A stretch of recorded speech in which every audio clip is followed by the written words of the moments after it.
Hey, it's Max, It's RJ. and you're listening to Streaming Cassettes, Wingman of the Year. I was gonna say, if you pause, it's gonna be like, You gonna crash in? This is, we're having some fun here behind the scenes. We're doing back to back. Oh, you changed your shirt. I never changed my shirt. We're gonna be like, oh yeah, we'll make it look like 2 different weeks. We'll just change our shirt. Whatever. But no, it's all good. As you can tell to our left, we have a wonderful guest with us. It's Katie Louise by her stage name. Katie, how's it going? Good. Thank you so much for having me. Yes, it's been a pleasure. So a little background. I actually have known Katie for probably a couple years now, just by happenstance. I was just scrolling through Facebook, just whatever. In a pre-COVID world, we can go to the shows. And there was like a showcase at the Hideaway Tavern, which no longer is there, RIP. Oh, really? Yes, we'll dive into what it is now. It's quite hysterical. But yes, and so there was like a showcase, and I saw Katie, and I was like, "Oh wow, there's somebody under the age of 40 like showing up that's not like in a folk band around here." So I'm like, "Okay, this piques my interest a little bit. Let's go check this out." And her set was amazing. She did a lot of back then. She was about to release a EP we'll talk about, Unleash, and so she had that kind of getting previewed. She had some covers, some originals, and it was a really great set, and I loved it. And then we've kind of just been in touch ever since. So kind of more of a background. We'll dive into it more, but like pop music, but with a classical trained piano background. So that is who Katie is, but we'll obviously dive in more. I think I did okay on the intro. Yeah, that was awesome. Okay, that sounds about right. So obviously now you're not as close to us as you were. You were in the upstate area, upstate New York originally, or previously, I should say. Because didn't you say, so kind of like a backstory, were you from California originally and then moved east and now you're back home kind of, or? So I'm from Oregon originally. Oh, Oregon. Okay. Nice. Yeah. So I was born in Portland, Oregon. And then, when I was 8, my family moved to New York. And then I decided to move to LA, mostly just to be in a music city. Yep. So it was either that or Nashville. And like, I don't know. I've just been always a West Coast girl. And also Nashville, I feel like it's more about like country music and Christian music. And like for pop, I see more artists coming out of LA. So I felt like this was the right spot. But Nashville's like actually open right now and LA is not. So I don't know if I made the right choice. Right. Yeah, that's true with everything going on. Was it like almost a year ago you moved out, or what was the timeline for that? It was September. So September, we like started driving. I have family all across the US. So we like drove across. We only took our van, like that was it. And originally I wanted to do a bunch of shows on our way out here. But then like the whole COVID thing happened. So that didn't really happen. So we got here like basically at the start of October. And and then I've been here ever since, and had my baby, and kind of hoping that things open up soon. Oh, I know. I hope so for all of our sanities. And yes, you have a son. Congratulations on that formally. Thank you. We'll dive into that because I feel like that's something that's really stuck out with me, sort of like how you kind of are putting your voice out there with like having a child and pursuing your dreams and goals. So we'll definitely tackle that. Yeah. It's really interesting. I feel like I know like so many people that are like out in LA now. Just between like you.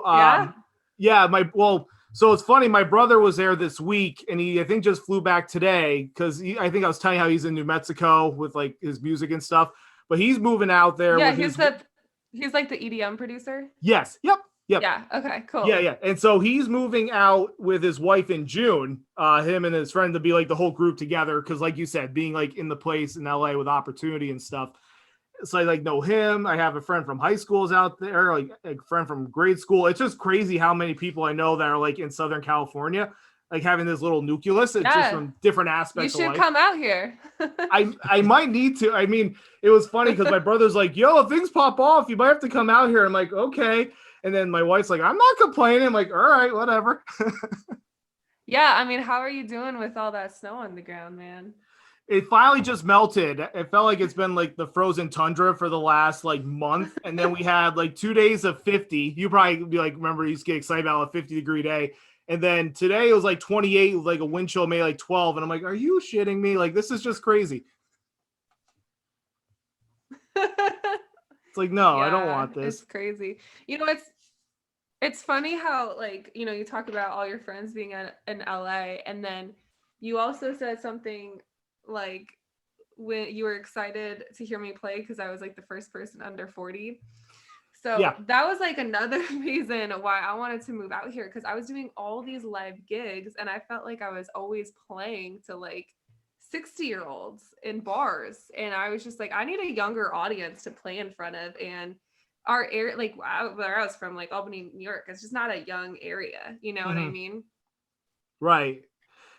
So yeah, I'm like, I feel like it's a little better over there. Me on Instagram and Twitter, and they're like, yeah, they don't even know what an Instagram is. I'm like playing so, but it's exciting. But you know, it kind of worked out because honestly, I mean, everything's closed right now. I can't really do gigs in LA. Like restaurants just opened for outdoor dining here. But it kind of worked out because like for like, you know, I had my baby, and for any time for like the whole world to shut down when I'm like pregnant, about to give birth, like that's like the perfect time, because I wouldn't have been able to perform anyway. So right, so it's not like you're missing out. There's no FOMO because right. Exactly. Yeah, so the timing worked out. So yeah, that's great. So yeah, let's dive into some of like kind of the music stuff. I know you had some questions, RJ. Oh yeah, definitely.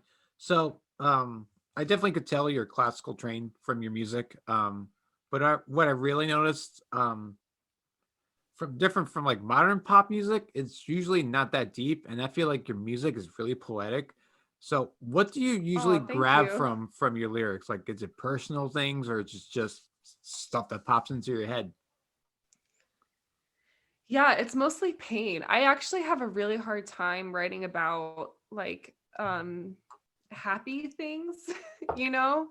Like I just, for some reason, like pain is just so much easier to write about for me. It's actually something I'm trying to work on. I'm like, I need to like write a jam, like, because I really enjoy music that's like happy and fun, and the type of music that makes you want to like drive 80 miles an hour down the highway. But yeah, I think a lot of my music, especially in Unleash, there's a lot of like pain, because like that whole EP was like me growing up. Like I don't know if you guys have ever had this sensation, but you grow up and like all the adults in your life tell you, oh, don't do this, don't do that, and like you're just a kid and you just think they're right, you know what I mean? And you're like, oh, I must just be a bad kid. And then when you grow up and you're like, wait a second, like you're a complete asshole for telling me that, you know what I mean? Mm-hmm. And so I feel like Unleashed was a lot of that, like realization of like all this baggage that I didn't even realize I had as like a young adult, and I just like put it all into that. That explains a lot. I mean, in a good way, you know, the process and everything. Yeah, I feel like nowadays that like a lot of artists will pull from their own pain and stuff like that. Like even like, oh, we have a visitor. Yes, it's Alex. What's up? Yeah, he can't hear you. Oh, okay. I'd have to take my headphones out. But no, it's all good. You say hey. How's it going? This is my husband. Yeah. Hey, how you been? Yeah. I actually heard him say my name. I asked how you been. Been good. Do you like his shirt? Do you recognize it? Trying to see there. Duke Silver. It says, yeah, Duke Silver. Do you recognize it? Oh, okay. Yeah. Recreation. Oh yes. Oh my God. Yeah. I feel weird clicking here. So. Yeah. See you Thanks guys. for the coffee. Yeah. Have a good interview. He brought me some coffee. Oh, that's great. Yeah. So yeah, what were you saying, RJ? I apologize. No, it's fine. I was saying that like, you know, nowadays pop artists are like even like they're trying to like branch out to like what they go through and stuff. Like definitely NF does it a lot, but I've been noticing like Billie Eilish too. I love NF. Like yeah, he's great. Billie Eilish too. Like she got popular and she talks about dark stuff, and I hope it's a trend that happens because I think people need to talk about it. And I think pop music is a good place for it, because usually it starts in metal, and not a lot of people listen to rock and stuff. So I'm glad Yeah. that the pop music is branching out to that.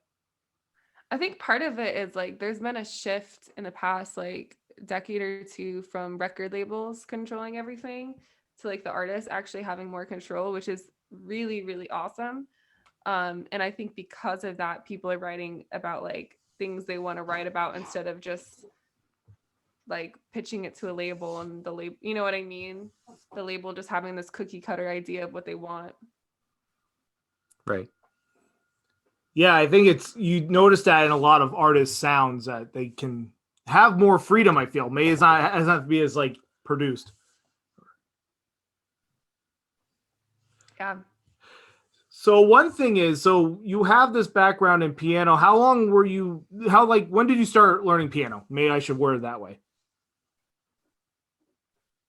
So, I mean, my mom was a piano teacher.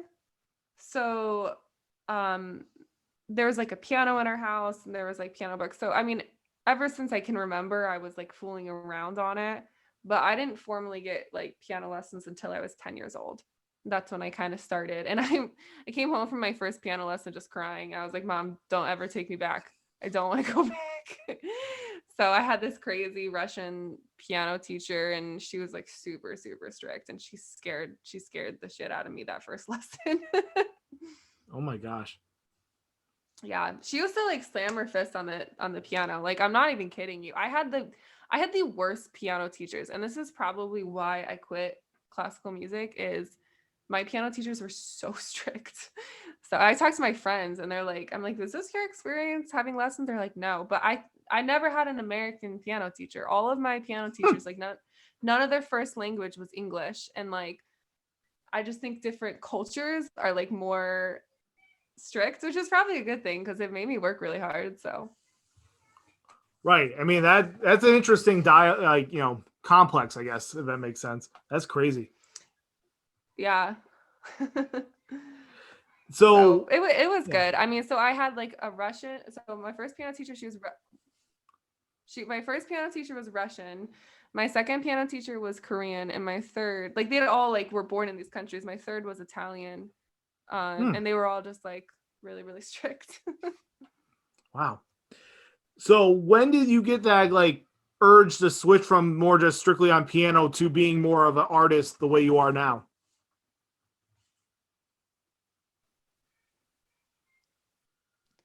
Sorry, I think you cut out for a second. Can you repeat that? Yeah, of course. No, I apologize. When was that switch from doing the piano to just doing like kind of the artist, pop singing, that type of stuff?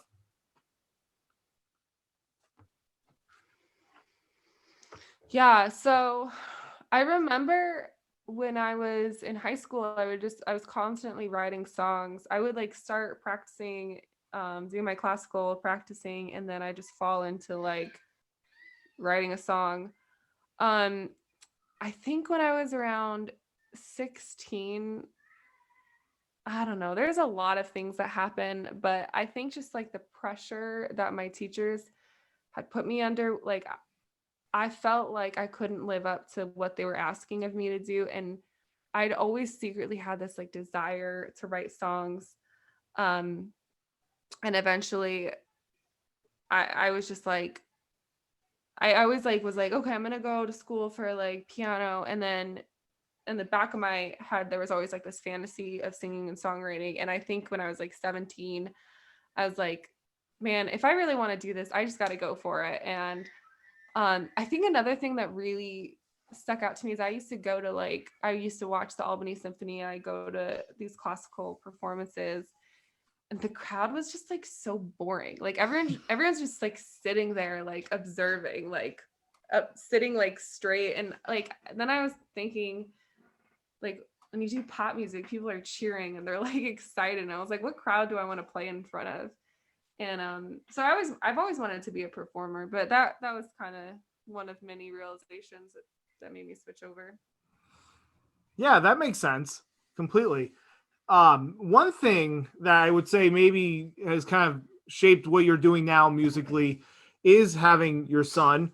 It's something in your stories I noticed how you talk openly about being a mom and trying to juggle like motherhood and following your dreams. And what made you kind of decide to open up about that? Because that's obviously a really vulnerable thing to discuss.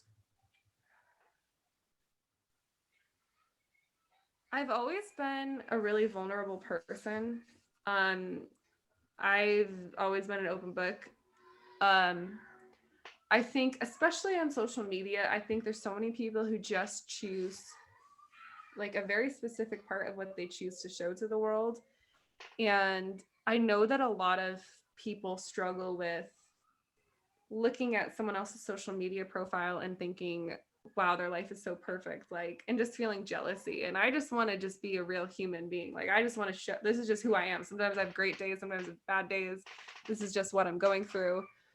Yeah, my son was completely unplanned. And I found out I was pregnant, and I was like, really, I mean, we've always wanted kids, but we didn't want it this early. And I was like really scared. And like the first thing that I thought of was like, can I still have a career? Can I still go for this being a mom? Like I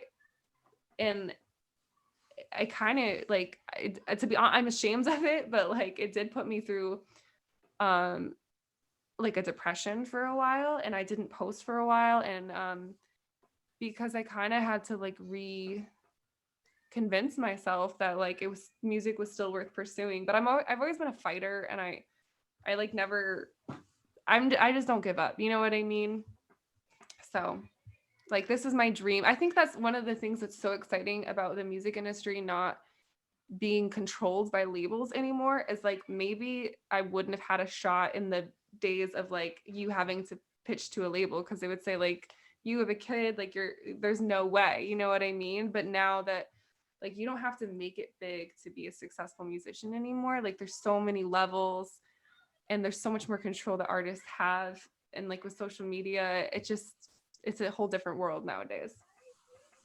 That's a great point. You're exactly right. I feel like that is the case, that you can have the journey and have a market that's going to fit you without needing to be like either top of the chart or like nothing. Like there's so many different levels and successes you can have and creative ways you can get into it.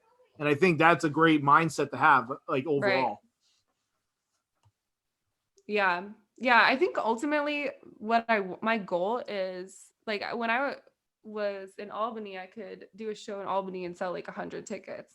My goal is to be able to do that in like a handful of cities around the US and like just tour, even if I'm just bringing like 100 people. Like that doesn't mean I'm not famous by any means, but I have like a fan base that's supporting my music and loves my stuff. And like, that's like the dream. I feel like it's also like, that's kind of what I want. Cause I feel like if you get too big, there's like all these, like there's more problems when you're like more famous. So I feel like if you can be somewhere in the middle, that's actually like the perfect life.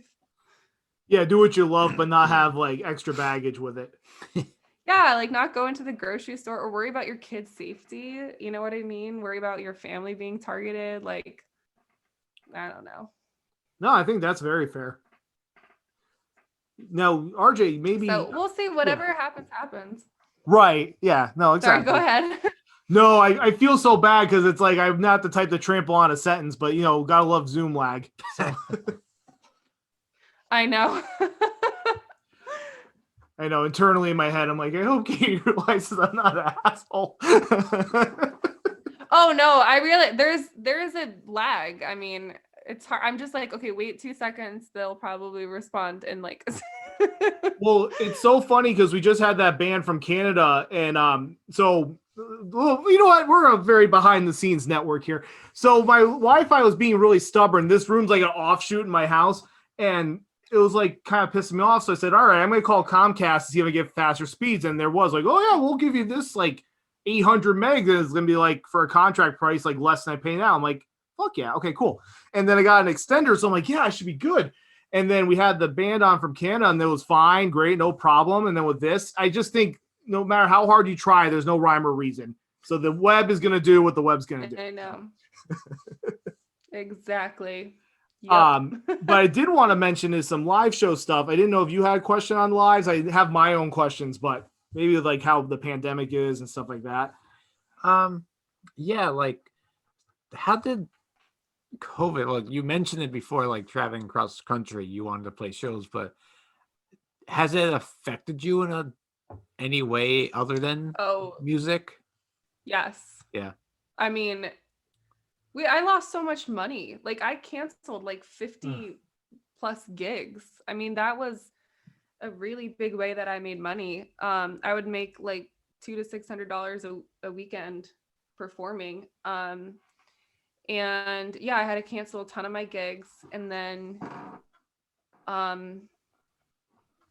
when things came back, like, so New York opened up actually pretty quickly, I feel like, and California stayed shut down. When New York started opening up, a lot of restaurants were only at like, was it 25% capacity, so they couldn't afford to pay for a musician.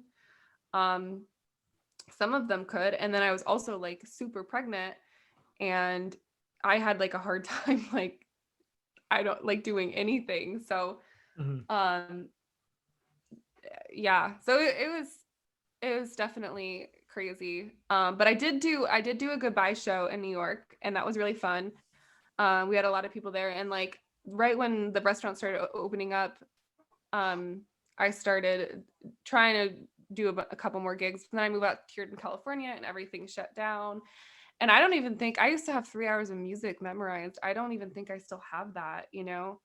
So when things kind of open up, when restaurants finally open up here, I'm kind of planning on just offering my services for free just to get into like the LA scene.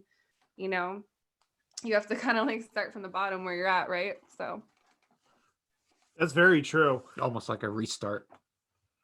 yeah, but I mean, I expected to do that anyway. But like the thing is, I can't really even start yet because like restaurants are still so. I mean, they're trying every outdoor space they're trying to use for, you know, a table. Right. That's so hard. Like New York, they just got it to like, I know 75% indoor. So like, that's amazing. Yeah, they're clipping at a good rate. I don't know how much of that is, you know, the case numbers are like just, you know, political covering face, if you know, if you've been paying attention to the news. But it's great to see that opening and stuff. And that's one thing actually I'll kind of bring up with your New York past with shows that I always gave you credit, especially when I like comparison, like maybe like my brother or other people, is you did like 4 shows a week. Like you always tell me your schedule. I'm like, holy cow, like that's crazy. Like you were just nonstop for a while there. Yeah, I don't know if I want to do that again or not. I'm still kind of thinking about it. I mean, I think one of the things that's great about doing that is you make a decent amount of money. The thing that was tough about it is it would really tire my voice out. So it was very difficult to like create online content because by the time Monday rolled around, my voice was so tired and I was so physically tired that I couldn't, you know. So I think it's like a good balance because I feel like before I put all my energy into live music, and now I'm really working on trying to put my energy into like building an online fan base. So, but I don't know, like maybe I will go back to doing that because when I was doing that, you know, I couldn't meet anybody in a restaurant that was going to make a difference. But now that I'm in LA, like I can actually meet people here by doing a live gig that would really make a difference, whether it's like, you know, a producer or even another artist who wants to collab or like, who knows, there's so many other opportunities here. So right, that makes sense. Knows? I'm still kind of thinking about my strategies. Yeah, I mean, there's several you could choose from. That's what's kind of nice nowadays. It's not just like one shot. You can kind of go digital, you can kind of go in person, you know, which is cool. Yeah.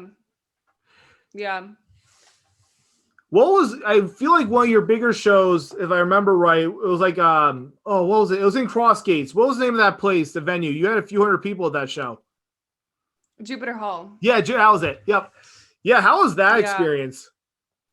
That was awesome. That was my only headlining show I've ever done.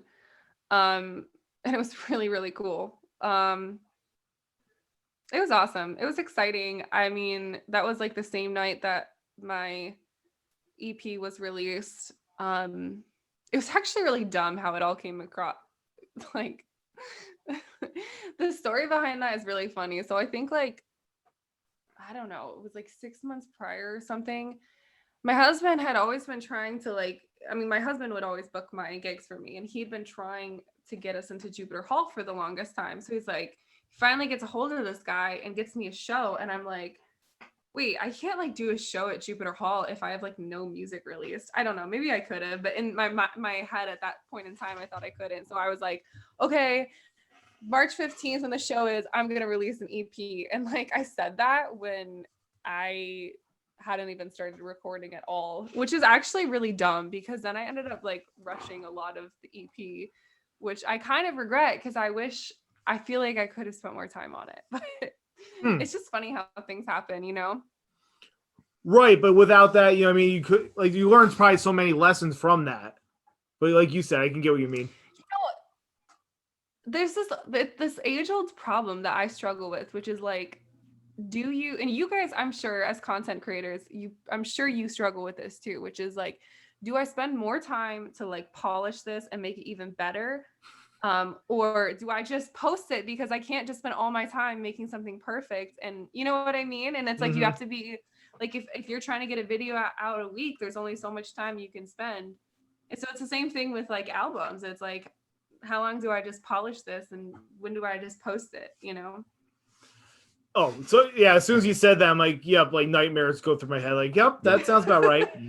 Or the other one that we've been dealing with, because I think we're thinking also as a network, is like, okay, if we're posting 3 to 5 times on the TikTok account, then they're not posting enough on the Instagram account. And it's like, God damn, we're not doing any blogging. And you're just like in this death cycle, like you feel like the kind of like the story, like the little boy in the dike with his finger. You're just like covering holes, and it's like things keep popping. It's like, okay.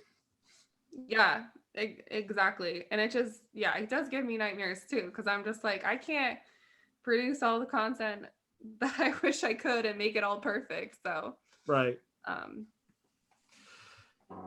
One thing I have, and then I want you to dive in Pioneer stuff too, is one of probably the coolest. It was probably one of the coolest, like caught me completely off guard moments. I don't know if you know where I'm going with this, Katie. Is I was remember when I was go to like Empire games? Yeah. I went to one of the Albany Empire playoff games, and I'm just chilling, doing my thing. And it was, they were playing the semis against Baltimore or whatever. And they said, performing the national anthem is Katie Louise. And I'm like, I know her. It was just like the most, I'm like, oh my God. Yeah, she's my girl. I know her. My girl. I do remember that. I have to tell you that was like, that was like the best moment ever, because when people ask me like what my favorite performance is, like that is like, that might be my like number one, because like there was like 10,000 people there. Like that was a full game that night. Oh, it was. And I remember walking out and ready to like sing this, and my leg, you probably couldn't see it, but my leg was shaking. Like it was like this. It's just shaking so hard because I was so nervous. And you know how people always cheer during the national anthem? So like in a place that big, I'm like expecting people to cheer. And I remember I got through half of it and like no one had cheered yet. And I was like, oh, do I sound really bad? Like no one likes it or whatever. And then I finally hit this one note and the crowd like erupted, and they made so much noise that I felt the like floor vibrating of their cheers and just coming up into my body. And like, there is nothing like that experience to heal your pain from being bullied as a child. Like, I just want to say, like, I loved, like, that was just the best thing. Like, I've never performed in front of that many people. And I loved that. I was so excited. It was so cool to watch it. I mean, I can't imagine any time performing a national anthem being that way, but just the fact that it was like in this playoff game, and it was like, there was a lot of implications. It was just so cool to see you like be in that moment. And I think if I remember right, when I immediately text you after, you did. Yes, yeah. I did. You said that it was like last minute, like they were like, you were almost like plan B, right? Not as like an insult, but it was like a very last minute thing. Yeah, I have no clue where they heard, like, they didn't even tell me how they heard of me, where they found me. I just literally was going through my day earlier. I think it was like 3 days before. I just get this text was like, do you want to perform the national anthem at the Times Union Center this weekend? I don't even know who it's from. It was like a Facebook message. And I should have asked like where the hell they got my information, but I was like, sure. And you never know. And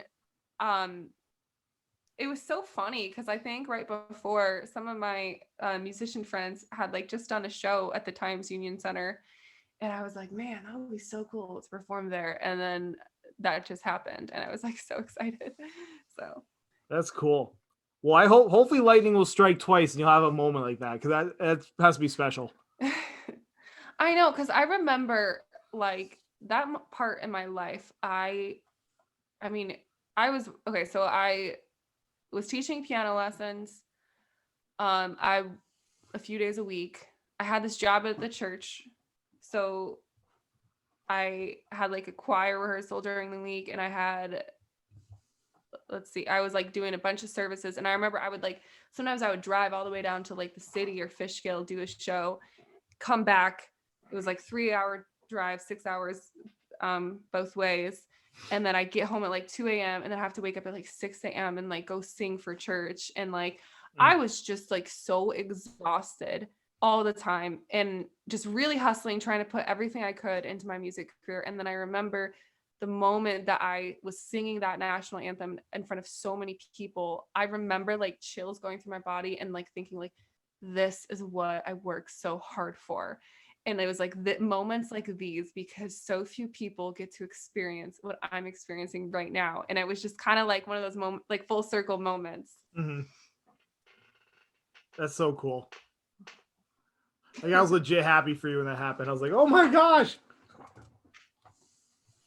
Yeah, no, I know what you mean. Cause like there are some musicians that I follow, and like when I see them get to like a really cool stage, I'm like, oh yeah, that's awesome. Like, I know her, whatever. Like, you're so excited for them. One thing kind of on the music side, and I don't know, I know we were talking about this like in pre-talk, is with your sound, I kind of notice different things with like influences maybe. What are some influences that you have for your music? I hate this question. This is a question that everybody asks. And I just like, for as many times as I've been asked this question, I can't come up with an answer, because I feel like there's so many, like, I don't know, when I was like 11, it was Colby Calais. Like, okay. Now I listen to like a bunch of indie artists. Like, I feel like it just changes so much. When I was like 13, it was Chopin. Like, you know what I mean? Like, there's so many artists that I've listened to. Like, I don't know any musician that just like listens to one type. Right. I don't know. Like, so I can never answer this question, because if I'm being honest, it's probably like 150 different artists. Oh no, I don't think there's one that like really, I don't know. Like, I don't think there's one that really sticks out to me. I know that like there is one artist that I think she really inspired me to be very like clever with my lyrics. She's like, well, she was an indie artist. I think she just got signed recently, but her name is Katie Louise, and like she always really inspired me because she's just a really clever lyricist. And so I think that just like has really inspired me to try to be like clever with my lyrics. But other than that, it's just all of them, man. Like all of the above. Right. So the one that I always like when I listen to the song, it makes me think of like to a T is when I listen to Broken from your album. I really think of My Immortal by Evanescence. Oh yeah. Really? Okay. As far as like some tone stuff, like not obviously the same context per se, but you know, that's funny because when I wrote that song, I think I was listening to, I remember I covered an Evanescence song like around the time I was writing that song. Oh no. Yeah. And things change. Like I remember one point in time, like Sarah Bareilles was like a really huge influencer of mine. So yeah, I gotta come up with a shorter answer to that question though. No, I felt if I knew it was such a begrudged loaded question, I would have worded it differently. I promise. Let me give you death traps here. I feel like I can't be the only one who feels that way. Like, I feel like other No. artists are just like, all right, I'll just make up like 3 artists. Like, I don't know. No, I think that's fair because I feel like if somebody asks me what's my influences for like my like interview style and things, I can maybe name off a couple, but like sure, everyone would be like, oh yeah, Howard Stern or like a Sean Evans, but it's not like I'm listening to them religiously to be like, yeah, I like the way they say pickle. Like, no, I just be me. Like it's just at the end of the day.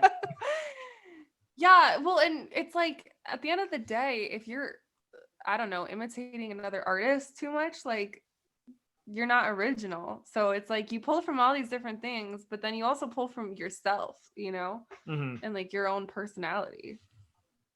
Right, exactly. Very true. A thought, one more thought because it came in my mind. One of your more recent things you've done now, at least like released, was that Socially Awkward song with Mikey the Rapper, right? Yeah. I really liked your hook in that song. How did that feel to kind of do the process with sort of like a rap song collaboration versus maybe just traditional like you singing? I love it. I love that release. Like, I love Mikey's production. I think like, you know, it's really funny. So I get a lot of messages from like random people all the time being like, oh, do you want to do this with me? Do you want to do this collaboration with me? And a lot of times, sometimes it gets a little annoying. And I remember when Mikey, I think, let's see. No, you know what, to be fair, I did message him. So we had like been following each other on social media for a while. And I said, do you want to do like a collaboration? And no, he posted something on his story. He was like, does anyone want to collaborate? And I've always thought he was a good rapper. So I was like, hey, let's do like a collab together. And I meant like a cover, like let's do a cover song together and release it. And just like as a YouTube channel, like I didn't mean like do something on Spotify, but he sent me that song and was like, I need someone to sing on this. And I was like, oh great, an original song. Like, ugh, like whatever, I'll just listen to it. And then I listened to it and I was like, oh my God, I was like blown away. So, and I was like, you are so talented. Like I listened to it. His lyrics were so clever. He kind of reminds me a little bit of Eminem, and I'm a huge Eminem fan. So, and I just love that. I love it's a little bit of a darker, eerier song. I love that release. That's awesome. What's your favorite Eminem, like some of your Eminem songs you like? Ooh, good question. You know, I think one of my favorite ones just got like canceled by like the mob. I don't know. What was it? It was like the one with Rihanna. Oh, Love the Way You Lie. I really like that one.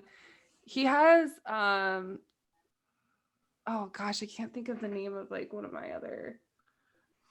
There's a lot in the catalog. I always mess this song up. That's like one of my favorite. Like it's like da the way I am. Oh yeah, Way I Am. In the news and the papers every day. Yep, Yeah, that's Way that I Am. one. Yep. I always like. I can't. It's like such a tongue twister. I can't remember. But I really like that one too. So yeah, I like his style. I think his style is similar to NF too. I really like NF.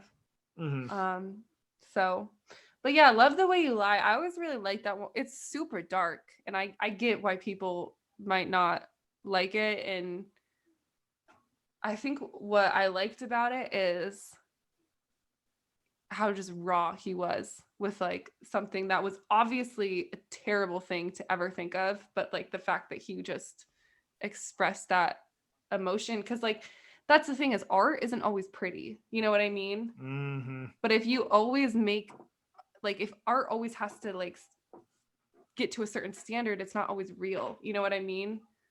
So right. Oh no, completely. That's a great song. I like that one. I would say one of my, you can name off a bunch, but probably one of my favorites is from that same album, Recovery's No Love, Lil Wayne. I really like that one. It's a good song. Yeah, he's awesome. So I think we're at that time of the show. I'm Oh, go ahead. Oh no, that's fine. Yeah. Wow. The time goes by fast, you know. You It guys does. are fun to talk to. So Right. No, you're fine. We do the so what we do is we do kind of these like RJ has these big three questions, not big, but like they're more about like kind of looking at self-reflection on like you being an artist. So just that's kind of the gist of it. Nothing crazy. yeah. By Sean Evans. Your Sean Evans moment, yeah. Yeah. So, what would you say is like the hardest thing about being a music artist? I mean, I think just like growing your following is really difficult. I think that's the hardest thing is, yeah, I mean, just the thing about like if you're, I don't know, a lot of other business owners, they don't have to get as many clients, but it's like when you're a musician, like you get a client and it's like, great, I just earned 0.005 cents because now they're streaming my music. It's like you have to get so many people to make it work, you know? And I think that's the hardest thing because it's like, I don't know. And then in today's society, it's hard because people just like listen and then they go somewhere else. So that's, and like, it's hard. And like, sometimes I find like I have a video that like really engages people. Like I had this, actually like one of my videos, I was talking about like being pregnant at 22 and like, it was just this really inspiring video and like a lot of people engaged with it. Right. So I started, putting some ad money into it because I was like, I want to get this in front of more people. So I just spent like a few dollars and like a bunch of people were commenting and they were like, I'm so inspired by this. This is so amazing. I got a bunch of people started following me. Right. And then all of a sudden the same ad, like I spent like 4 times the amount of money and like nothing happened. And I'm like, what the hell happened? Like it almost made me feel like Facebook is trying to like trick me into like spending more money.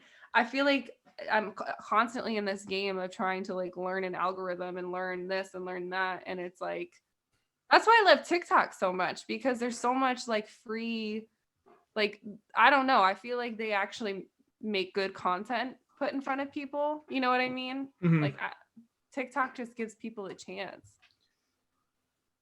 Right. I feel like it's intentional with TikTok right now. I hope they don't nerf it, but right now I know. there is like this sense of natural freedom to it. At least like if you give a real effort and it's real original, you can actually rise to the top. It's nice, like you said, versus pay to play. Yeah. Yeah. So I think that's probably, I think, honestly, the hardest thing about being a musician.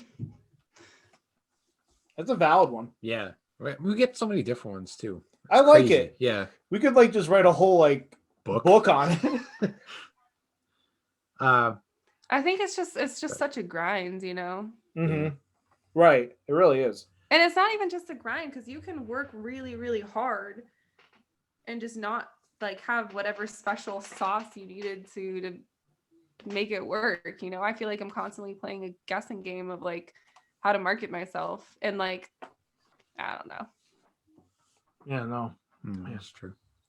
What's one thing that you never thought about when you were starting out playing music? Like you're playing music, oh, it's so much fun, and then you're like, whoa, I didn't think that would ever happen, or like like finances came up or something.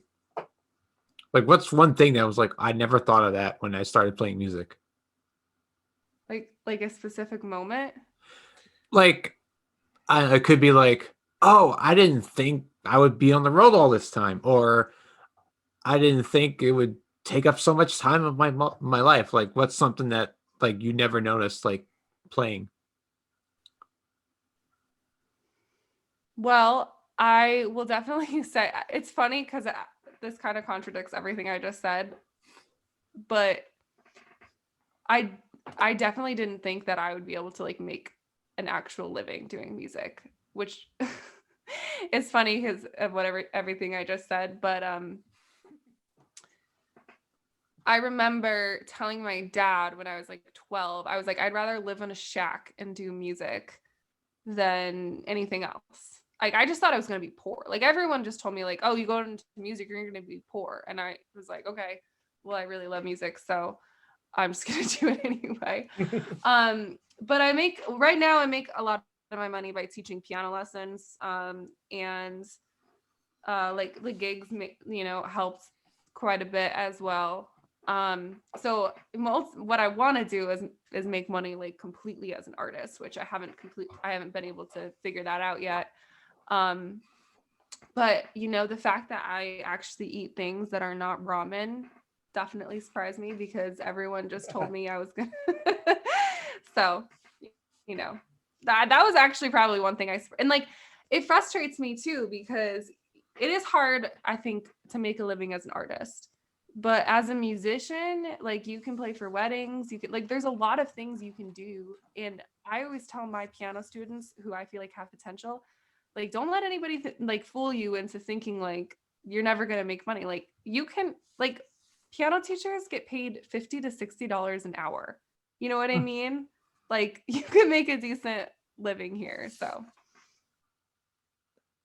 That's true. I mean, you're right. I think there is this stigma that's like, unless you're at the very top, you're just gonna be like nothing. And I think like we talked about earlier, I think you can find your lane in what you have a passion for, as long as you're realistic with like, okay, there's nothing wrong with going to the top, but if you settle in the middle, like, that's nothing wrong with that too, because you're still doing what you love. Yeah. So it's nice because, yeah, like you just said, I'm still doing music. Like, I'm not just doing a random job just to do it. But I am trying to like phase out of piano lessons. In fact, when I moved here, I was like not planning on teaching. I just told my piano students, well, like, if you want to continue with me virtually, you can. And actually half of them did that, which I didn't think they would. I thought they would just go to a different teacher in person. But I am trying to like eventually phase out of that. I want to be able to like just make the money from being an artist, which is part of why I set up my Patreon account. So kind of getting that started too. Oh, right. Yeah. Yeah. Before you get to the final, like, bigger question, dive into that. Did you start that recently, your Patreon? Yeah. So I started it like a year ago. But I'm going to start pushing it a little bit more now. It was actually my husband's idea. It's just a way to kind of like start that transition of like being supported by fans. And that was the other thing too, is it's like the whole, like, a fan listens to your music and you get 0.005 cents. I'm like, well, maybe like my fans would support me more. They just don't have a way to. So what I've been doing, there's a few different tiers on my Patreon of like things you can do. But what I've been doing is, like, as I'm kind of like writing a bunch of songs this year and like I'm posting them on TikTok and I'm doing all these things, what I've been doing lately is I'll put like the first verse or so on TikTok and I'll put the full song on Patreon. Like, one of my Patreon was like, they asked me this question that they wanted me to answer. And so I did a video just for my Patreon. So it's kind of like exclusive content. And then like I send like free merch to like my Patreons every year and such. So, and I think my highest tier is like $30. Is it $30 a month? And I think it's like after 6 months, if you're on that tier, then like I'll write a song with you and I'll post it.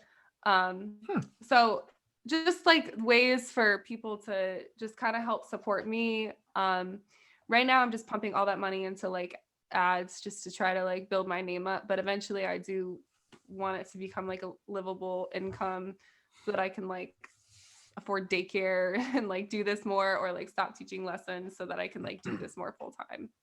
Oh, absolutely. That's really cool. That's a great way to do it too. Mm-hmm. You have that direct connection. Yeah. And like the first tier starts at like $5 a month. And like I feel like that doesn't make a huge difference to like most people, but it makes a huge difference to me because when you get that all added up, you know? Oh, absolutely. What we'll do is we'll put that in the link for the description and stuff of the show. So that'll be in there. Yeah. Sweet. Plus everything else. But and then I think, we're at that big one. Oh, yeah, the big one. The big one. Do I need to be scared? Sure. Just kidding. Just kidding. If somebody came up to you and said, what would be 3 things you would give me if I'm starting out being a music artist? What are 3 things I should know? Oh, like 3 like tips or like advice? Yeah. I would say like first off, I would say like, why are you doing it? Because I've met a lot of people who like just want a little bit of fame. And if that's your goal, you will get burnt out so quickly because there's so much work that like eventually you're gonna be like, all right, it's not worth it. The only reason to ever pursue this is because you're absolutely in love with music and like you just can't see yourself doing anything else. And if that's not your goal, then you should just quit. That's the first thing I would say. I guess that's not really advice. I think the second thing I would say I'm saying this to a musician, right? That's what you said? Like potential musician.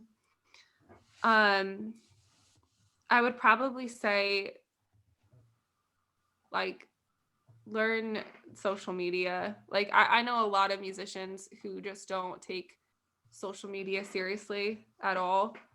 I would say that. And then I guess honestly I would just say like just don't give up. Just keep going, just keep throwing. There's this lyric by Andy Grammer, like kept throwing on coal trying to make that fire burn. He has a song about like basically grinding for a decade and then finally making it. So it's just like don't give up, but also don't making it big. Don't put your like identity in that. Like that's something I did. But if you're only going to be, and this kind of goes with like what I said for number one, like if you're only going to be satisfied by being this huge pop star or whatever, like you're going to spend most of your life hating yourself. You know what I mean? Do it for the music. Like when you go and play to that bar of 3 people, like if you love music, you're going to have a good time, but if you're all about like, I just want to be famous, you're just going to hate yourself. That's a good point. Like follow your heart, not so much the title. Yeah. Yeah. Yeah. That's great advice. I like it. So I guess the big thing here is more of obviously this has been awesome. Where can people learn more about you, about your music, things maybe you have on the forefront in the future? Yeah. So everything is on my website. I am katielouise.com. All my social media links are on there. So Facebook and Instagram are like the best ways to learn about like shows and upcoming events or like upcoming things that might happen. Like I said, if you want that exclusive content, you can go to Patreon. You can go to TikTok to see more like this quirky entertainment stuff. But yeah, I really, if you go to, and then my Spotify and Apple Music links are also on my website. So all my links are at iamkatielouise.com. And I am Katie Louise is like my username for everything. So if you go to Instagram or Twitter, wherever, that's where it is. So awesome. And then yeah. I saw, and by all means divulge only so much as you want, you might do a tease on like a song possibly coming out soon. Yeah. Well, so basically, what I want is I actually want to release music later this year. But I've been writing a lot of songs. Actually, I'm just posting a bunch of original songs on TikTok right now. So that thing that I just posted actually is on TikTok right now. And the full song's on Patreon. Oh, dope. Yeah. So if you want to check that out, I'm kind of just throwing a bunch of original songs out there and seeing like what sticks with people this year. And then what I'll probably do is the ones that were the most popular, put them into some type of EP or album with maybe a couple other ones that people haven't heard. So that's what I was talking about with that. That's sick. That's great. Well, awesome. We'll obviously stay in post. We'll do a little wrap up. But Katie, this has been a pleasure. Yeah, thank you so much for having me. Oh yeah, door's always open too. So if you ever want to hop on for anything else, sweet. We're always all ears. So cool. Awesome. But hey guys, thank you so much for watching. As always, Streaming Cassettes, just talking your heart out or something. I don't know. God, I don't. It's late. It's 11 o'clock Eastern right now. So if you're watching. Oh, I did want to say something else. I just Yes, realized I was yes. Say thinking- it. Say it. What did I forget? So I might actually be coming back to New York, and so I might do a show when I come back, just for a visit. Oh.